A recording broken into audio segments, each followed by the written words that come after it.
it going? My life? Pretty well. I just got out of the movie Daybreakers. Let me tell you a little bit about Daybreakers. In case you didn't know this, it's about vampires. Best movie about vampires made in the past 3 weeks? Yes. Let me tell you why. The vampires don't sparkle. That's right, the vampires follow, dare I say it, the rules. Some of you don't know this because you've been raised on Twilight, or what its real name is, shit. That's a little harsh. Or by its real name, sparkly turd-infested vampire bullcrap. In Twilight, if you're reading that, they're not vampires. You can justify it as being good, and we'll still disagree. But they're not vampires. Twilight has what we in the real world like to call immortals. Vampires require 3 things to be a traditional vampire, or in the literary sense, real vampires.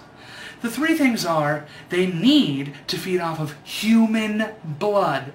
They can live off of other things like pig blood or pig blood, because if you don't know this, cannibalistic societies have said the closest taste to human is pork. In fact, one cannibalistic culture's name for human beings is the long pig.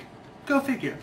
Anyway, vampires in Twilight don't require human blood, as Edward proves in his statement, "I'm a vegetarian vampire."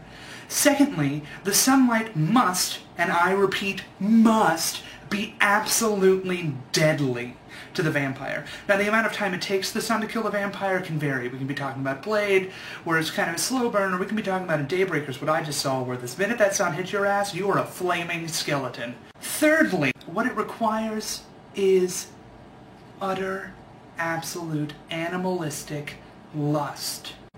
Vampires become absolutely inhuman. They become inhuman because they've become immortal. In the traditional sense, Bram Stoker's Dracula, also known as Nosferatu to the silent film buffs out there, he became evil. Because to become a vampire, he lost his soul. That's why he couldn't go in the sunlight, because he was so evil, natural light killed him. He was so sinister, he was so devoid of all that makes someone human, he had to feed off the blood of the others.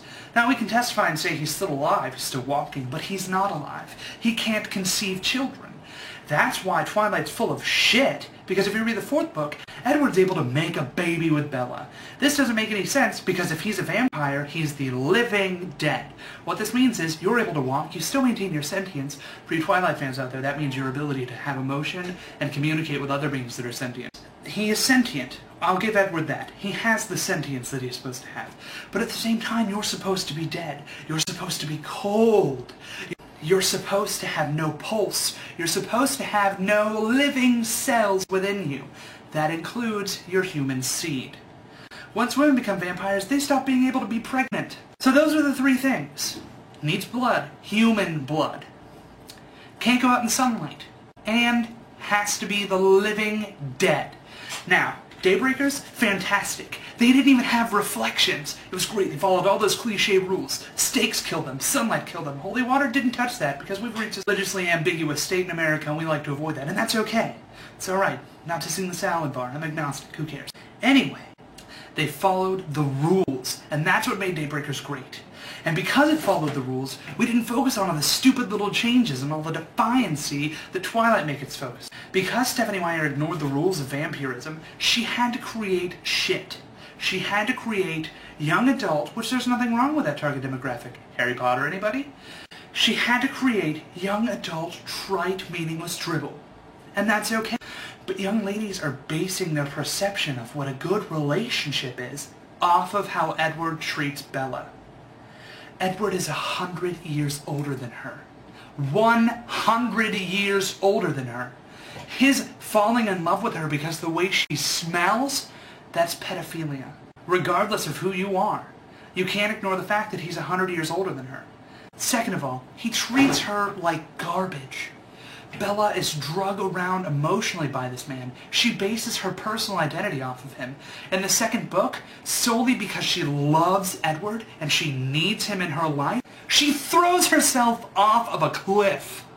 Back on topic, Daybreakers was phenomenal because it took us, human beings, and it made us transplant ourselves. It made us view ourselves as the cow. Let me describe this. Vampires live in a state of moral apathy because, essentially, they're better than humans. I mean, you can't deny this fact. Vampires are faster, they're stronger, they're immortal, and they have a lot less weaknesses than humans do. Granted, you can just say that, oh, well, human beings, although having a shorter lifespan and able to die by a lot of things, can still go in the daylight. And you're right, if you're following the rules. Stephenie Meyer. Spoiler alert. Go away for 1 minute, okay? Protagonist becomes human. Yeah, I said it. Becomes human. It's awesome, goes through this crazy transformation process, blah, blah, blah. Really cool, actually involves sunlight. There it is. Symbolism. Purity hits him, he becomes human again. Are humans pure? Debatable. If you walked away from the computer, you can come back now. Just come on back. Alright, so here we have vampires. They're the main people we're concerned about. At the same time they're the bad guy, we also care about their plight to find a blood substitute. We care because we don't want to see humans harmed anymore, and herded and treated like cows. So that you don't become completely morally detached, they constantly show you the humans in farm status. It's really gross, but it's really important.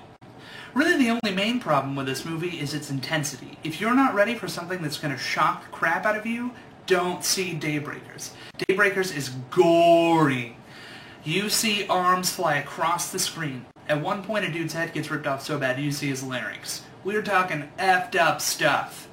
Do not take the kids.